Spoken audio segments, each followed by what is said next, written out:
ಮೊದಲು ಚೇತರಿಸಿಕೊಂಡದ್ದು ಹಿಮವಂತನಲ್ಲ, ಪ್ರಾರ್ಥನಾ. ಹೆಣ್ಣಿನ ದೇಹವೇ ಹಾಗೆ, ಬೇಗ ಕರಗುತ್ತದೆ, ಅಷ್ಟೇ ಬೇಗ ಸಾಂದ್ರಗೊಳ್ಳುತ್ತದೆ. ದೇಹದ ಬಗ್ಗೆ ಎಚ್ಚರ ವಹಿಸುವುದು ಹೆಣ್ಣಿಗೆ ಜನ್ಮತಃ ಬಂದ ವಿದ್ಯೆ. ಅದಕ್ಕಲ್ಲವೇ ಅಲ್ಲ ಪ್ರಾರ್ಥನಾ ಚೇತರಿಸಿಕೊಂಡದ್ದು. ಅವಳಿಗೆ ಹಿಮವಂತನಿಗಿಂತ ಹೆಚ್ಚು ಗೊತ್ತು ದೇಹಗಳ ಬಗ್ಗೆ. ಡಾಕ್ಟರ್ ಆಗುವ ಹುಡುಗಿಗೆ ಗೊತ್ತಿರುವಂತಹ ಸಂಗತಿಗಳೇನಲ್ಲ. ಅವಳಿಗೆ ಕಾಮ ಗೊತ್ತು, ಪ್ರೇಮ ಗೊತ್ತಿರಲಿಲ್ಲ. ರಾತ್ರಿಗಳೆಂದರೆ ಏನು ಅಂತ ಗೊತ್ತು, ಬೆಳದಿಂಗಳ ಅನುಭೂತಿ ಇರಲಿಲ್ಲ. ಹಿಮವಂತ್ ಅಂದುಕೊಂಡಷ್ಟು ಮುಗ್ಧೆಯಲ್ಲ ಪ್ರಾರ್ಥನಾ. ಅದಕ್ಕೆ ಬೇಗ ಚೇತರಿಸಿಕೊಂಡಳು.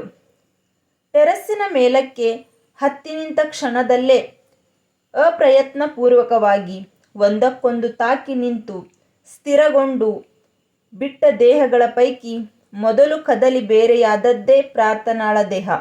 ಅವನು ಮಾತ್ರ ಹಾಗೇ ನಿಂತಿದ್ದ. ಆಕಾಶದಲ್ಲಿ ದೇವತೆಗಳು ಸುರಿಯುತ್ತಿರುವ ಅಮೃತಧಾರೆಗೆ ಮೈ ಒಡ್ಡಿದ್ದಾನೇನೋ ಎಂಬಂತೆ. ಹಿಮವಂತನ ಕಣ್ಣುಗಳು ಅರ್ಧ ನಿಮಿಲಿತವಾಗಿದ್ದವು.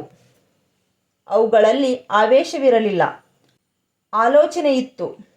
ಅಪ್ಪುಗೆ ಎಂದರೆ, ಸ್ಪರ್ಶವೆಂದರೆ, ದೇಹಗಳ ಬೆಸುಗೆ ಎಂದರೆ ಇದೇನಾ? ಇದಕ್ಕೇನಾ ಸಮಸ್ತ ಮಾನವ ಕೋಟಿ ಅಷ್ಟೊಂದು ಚಡಪಡಿಸಿ ಕಾಯುವುದು? ಹಿಮವಂತ್ ಅದನ್ನು ಯೋಚಿಸುತ್ತಿರಲಿಲ್ಲ. ಅವನನ್ನು ಕಾಡುತ್ತಿದ್ದುದು ಮತ್ತದೇ ಪ್ರಶ್ನೆ. ಪ್ರಾರ್ಥನಾಳನ್ನು ಪ್ರೀತಿಸುತ್ತಿದ್ದೇನಾ ಮದುವೆಯಾಗುವಷ್ಟು? ಕೊಂಚ ಹೊತ್ತಿನ ನಂತರ ವಾಸ್ತವಕ್ಕೆ ಬಂದವನಂತೆ ಮೈ ಸಡಿಲಗೊಳಿಸಿದ.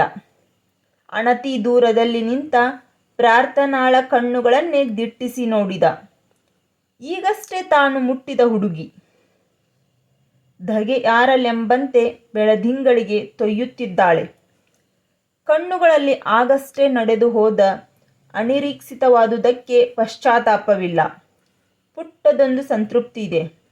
ಹಾಗಾದರೆ ಪ್ರಾರ್ಥನಾ ಕೂಡ ತನ್ನನ್ನು ಪ್ರೀತಿಸುತ್ತಾಳಾ ಮದುವೆಯಾಗುವಷ್ಟು?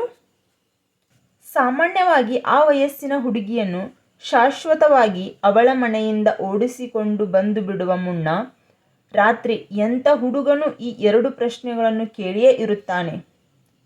ಪ್ರೀತಿಸದಿದ್ದರೆ, ಮದುವೆಯಾಗಲು ಒಪ್ಪದಿದ್ದರೆ, ಹಾಗೆ ಶಾಶ್ವತವಾಗಿ ಮನೆಯ ಬಂದ ಕಳಚಿಕೊಂಡು ಬಂದು ಬಿಡುತ್ತಾಳಾ ಹುಡುಗಿ?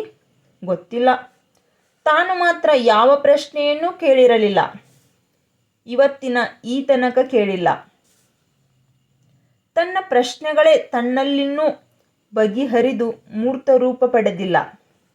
ನಿಜಕ್ಕೂ ತಾನು ಪ್ರಾರ್ಥನಾಳನ್ನು ಪ್ರೀತಿಸುತ್ತಿದ್ದಾನಾ? ಪ್ರೀತಿ ಎಂದರೆ ಹೀಗೆ ಓಡಿ ಬರುವುದೇನಾ? ಊರಿಂದ ಊರಿಗೆ ಹಠಕ್ಕೆ ಬಿದ್ದು ನಡೆದು ಬರುವುದೇನಾ? ಹೆಬ್ಬೆರಳು ಸಿಡಿದ ಕಾಲಿಗೆ ಉಗುರು ಬೆಚ್ಚಗಿನ ನೀರು ಹಣಿಸಿ ಹಿತವಾದದೊಂದು ಕಂಫರ್ಟ್ ಒದಗಿಸುವುದೇನಾ? ಹೋಟೆಲಿನಿಂದ ಇಡ್ಲಿ ತಂದು ತಿನ್ನಿಸಿದಷ್ಟು ಸಹಜವಾಗಿ ಅನಾಯಾಸವಾಗಿ ಅವಳ ಭಾಗ್ಯಕ್ಕೊಂದು ಡಾಕ್ಟರಿಕೆ ತಂದು ಕೊಡುತ್ತೇನೆಂದು ತಮ್ಮಿಬ್ಬರ ಮಧ್ಯೆ ಒಂದ್ಯಾವುದೋ ಅವ್ಯಕ್ತ ಒಪ್ಪಂದವಿದೆಯೆಂಬುದು ಪ್ರಾರ್ಥನಾಳಗಿಂತ ಚೆನ್ನಾಗಿ ತನಗೆ ಗೊತ್ತು. ಆದರೆ ಎಲ್ಲ ಒಪ್ಪಂದಗಳು ಪ್ರೀತಿನಾ? ಹಿಮವಂತನಿಗೆ ಕಾಂಕ್ಷೆಗಳ ಮೇಲೆ ಉದ್ಭವಗೊಳ್ಳುವ ಪ್ರೀತಿ ಯಾವತ್ತೂ ಬೇಕಿರಲಿಲ್ಲ. ಅಸಲಿಗೆ ಆ ತನಕ ಒಬ್ಬ ನರಸಿಂಹಯ್ಯನವರನ್ನು ಬಿಟ್ಟು ಅವನು ಯಾರನ್ನೂ ಪ್ರೀತಿಸಿರಲಿಲ್ಲ.